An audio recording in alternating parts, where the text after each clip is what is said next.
भगवान को भोग।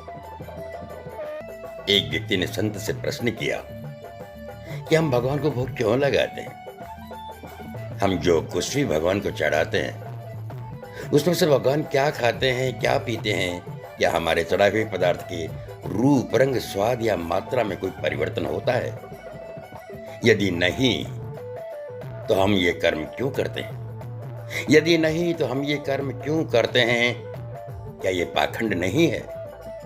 यदि पाखंड है तो हम भोग लगाने का पाखंड क्यों करें? ये प्रश्न, और इस प्रश्न का जवाब संत ने कुछ इस प्रकार दिया। संत ने कहा ये समझने की बात है। संत ने कहा ये समझने की बात है, जब हम प्रभु को भोग लगाते हैं तो उससे क्या ग्रहण करते हैं? तो वह उससे क्या ग्रहण करते हैं? मान लीजिए कि आप लड्डू लेकर भगवान को भोग चढ़ाने मंदिर जा रहे हैं और रास्ते में आपका जानने वाला कोई मिलता है और पूछता है ये क्या है, और वह पूछता है कि ये क्या है। आप उसे बताते हैं कि ये लड्डू है। फिर वह पूछता है कि किसका है, तब आप कहते हैं कि ये मेरा है। फिर जब आप वही मिष्ठान प्रभु के चरणों में रखकर उन्हें समर्पित कर देते हैं और उसे लेकर घर को चलते हैं, तब फिर आपको जानने वाला कोई दूसरा मिलता है और वह पूछता है कि ये क्या है।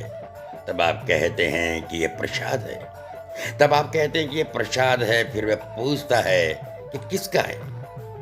फिर वो पूछता है कि किसका है। तब आप कहते हैं ये श्री हनुमान जी का है। अब समझने वाली बात यह है, अब समझने वाली बात यह है कि लड्डू वही है, उसके रंग, रूप, स्वाद, परिणाम में कोई अंतर नहीं है। तो प्रभु ने उसमें से क्या ग्रहण किया कि उसका नाम बदल गया। वास्तव में प्रभु ने मनुष्य के अहंकार को हर लिया। यह मेरा है का जो भाव था, अहंकार था, प्रभु के चरणों में समर्पित करते ही उसका हरण हो गया। प्रभु को भोग लगाने से मनुष्य विनीत स्वभाव का बनता है, शीलवान होता है, अहंकार रहित स्वच्छ और निर्मल चित्त मन का बनता है। इसलिए इसे पाखंड नहीं कहा जा सकता।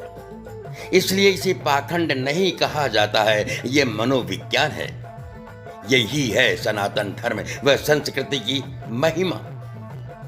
यहां सनातन धर्म के प्रत्येक परंपराओं के पीछे बड़े रहस्य छुपे होते हैं।